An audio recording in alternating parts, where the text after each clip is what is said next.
Bonjour, bienvenue à tous. Donc ceci est un tuto qu'on a essayé de construire à partir de l'expérience qui a été faite du premier cycle du PDP auquel vous participez pour la première fois ou la deuxième fois.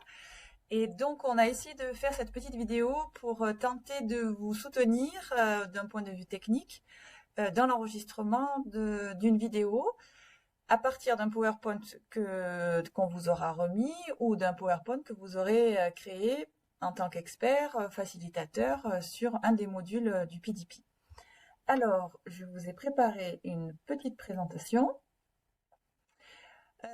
qui s'intitule donc Conseil pour enregistrer sa voix sur un PowerPoint et pour la transformer ensuite en une vidéo. Alors, pour cela, on peut se rendre directement sur votre logiciel PowerPoint. Alors, il y a des petites différences suivant l'année de licence de votre PowerPoint, mais globalement, le fonctionnement sera le même. Donc, il faut se rendre dans l'onglet qui s'appelle Diaporama et on va aller sur l'onglet Enregistrer le diaporama. Alors, vous avez la possibilité soit d'enregistrer à partir d'une diapositive actuelle, soit enregistrer du début. Mais avant de me lancer sur l'aspect technique, il me semblait important qu'on regarde ensemble quelques petits conseils. Alors, tout d'abord, il faut bien se familiariser avec votre texte. C'est soit un texte que vous aurez construit vous-même, dont vous serez du coup dans une meilleure maîtrise, mais parfois c'est un texte qui vous sera transmis, dont il faut que vous vous imprégniez pour pouvoir le rendre le plus digeste possible. Parce que vous avez certainement fait avec la période Covid qu'on a eu des webinars où on sent que le facilitateur est en train de lire son texte et c'est vrai que c'est moins intéressant d'écouter une présentation qui est parfois longue, assez technique, de quelqu'un qui est en train de lire son texte. Donc c'est pour ça que je vous ai dit essayez de vous entraîner à raconter votre texte, même si c'est pas exactement ce qui est sur vos notes. C'est toujours plus intéressant pour le participant d'écouter quelqu'un qui vit ce qu'il est en train de raconter. Être dans un endroit calme, ça paraît évident bien sûr, mais bon, dans un environnement de travail, c'est pas toujours évident. Mais en tout cas, pour vous dire que tous les petits bruits s'entendent, les portes, le téléphone qui sonne, etc. Donc voilà, essayez de vous isoler pour le temps de l'enregistrement. Vous gagnerez vraiment en qualité. Micro ou pas micro, vous avez la possibilité d'avoir un casque avec un microphone. Suivant la qualité de votre ordinateur, ça ne sera pas nécessaire, là où en ce moment même c'est mon cas. Donc voilà, à vous de faire les tests. C'est pas une nécessité d'avoir un micro pour pouvoir vous enregistrer. Ne pas avoir peur de vous tromper, ben vous allez voir que en fait l'intérêt de PowerPoint, c'est que vous pouvez effacer une seule slide qui ne vous convient pas ou recommencer depuis le début. C'est à vous de choisir, mais voilà, ça n'est pas si compliqué que ça. Je m'y suis mis pour le cycle 1 et voilà, on y arrive très bien. Et puis bien sûr, vous avez plein de tutoriels sur YouTube. On vous en a construit un axé sur le PDP, mais bien sûr, voilà, vous pouvez trouver d'autres outils. Il y en a plein sur YouTube.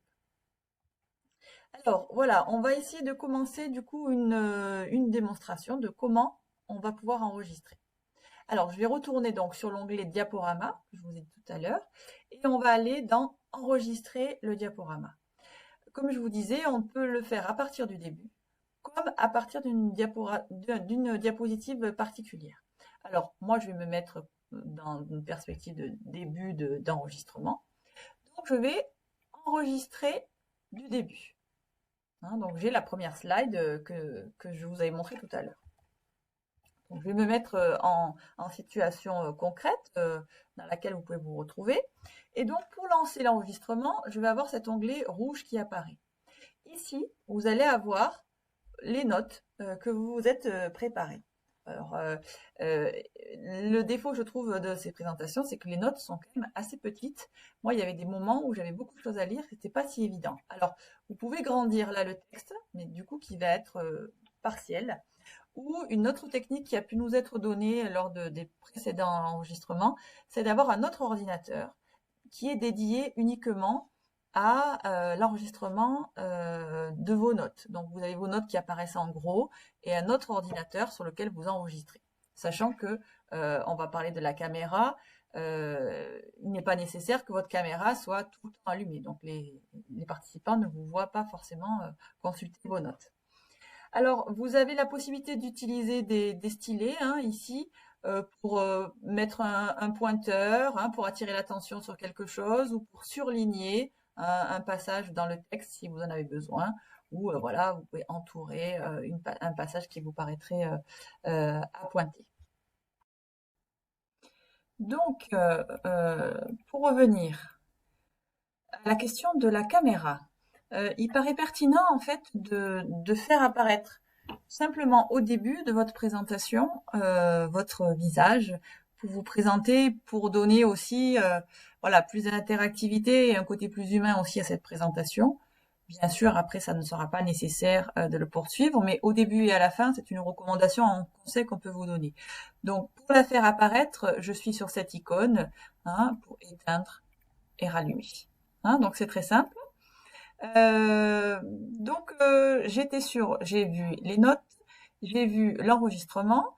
Maintenant, je me lance dans un enregistrement et je vais voir qu'est-ce que ça va donner.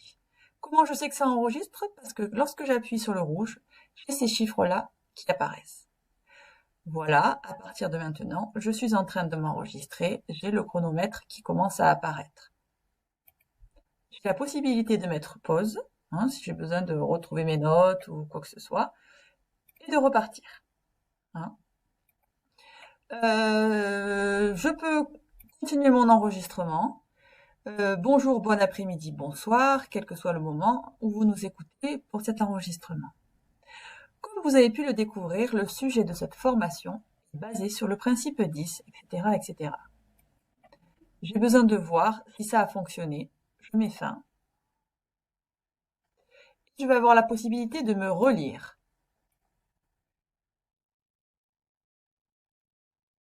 Donc là, je peux entendre mon enregistrement.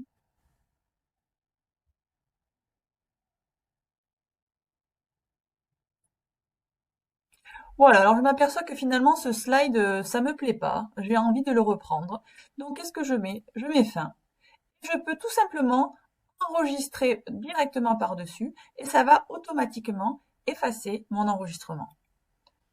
Voilà, 3, 2, 1, on voit que c'est reparti. Un nouvel enregistrement va commencer.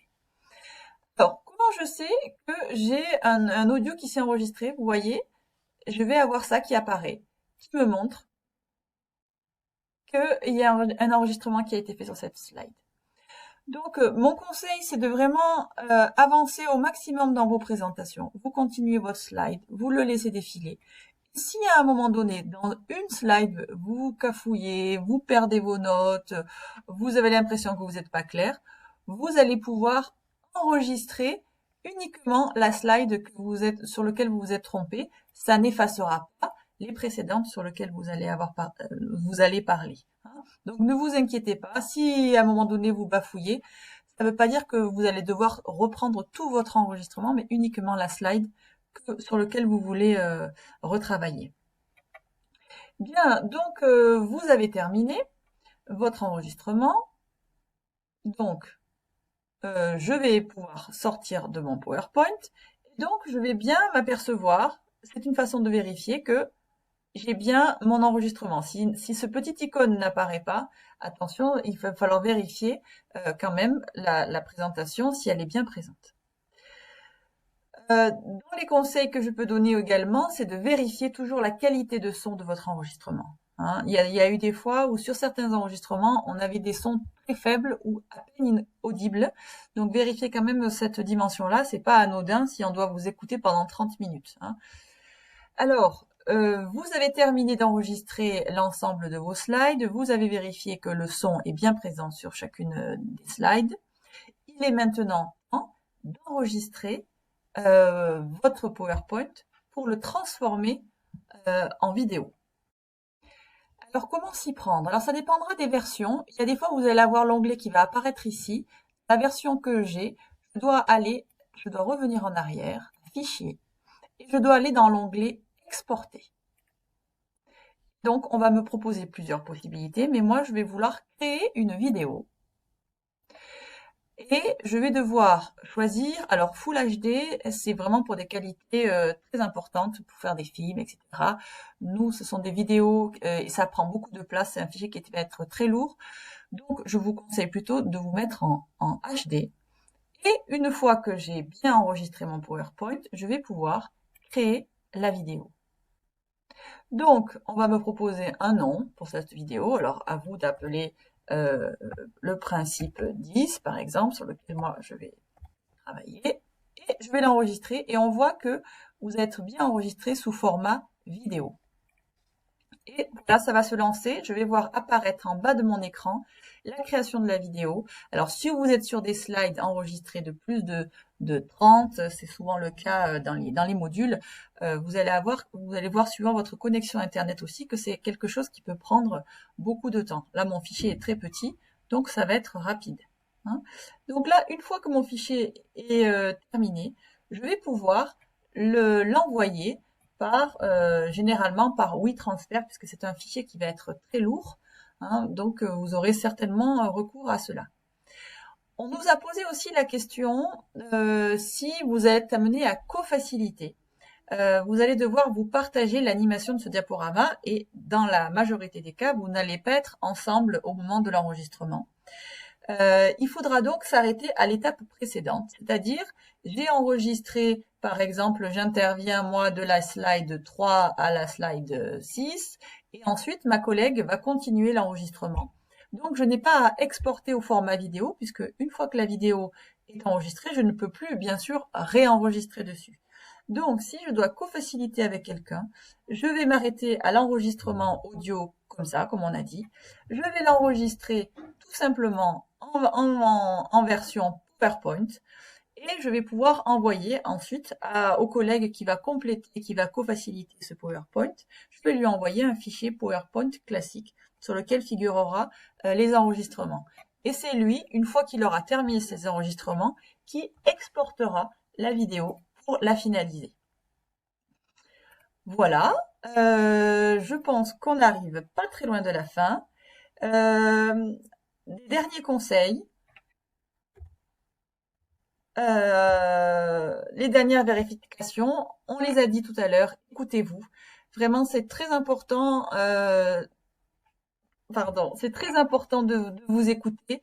Pourquoi? Pour la qualité du son, pour la fluidité aussi, c'est ce qu'on disait tout à l'heure. Est-ce que je parle trop vite? Est-ce que c'est trop long? Ce que je suis en train de dire. Et vous allez voir que entre lire ces notes et s'écouter, vous allez certainement changer des choses dans votre présentation. N'oubliez pas bien sûr de sauvegarder votre travail, on l'a dit, hein, soit en PowerPoint, soit en version vidéo. Et ensuite d'utiliser WeTransfer pour partager cette vidéo. Eh bien écoutez, il ne me reste plus qu'à vous souhaiter une bonne chance et une bonne continuation dans l'enregistrement de cette vidéo. Au revoir, merci.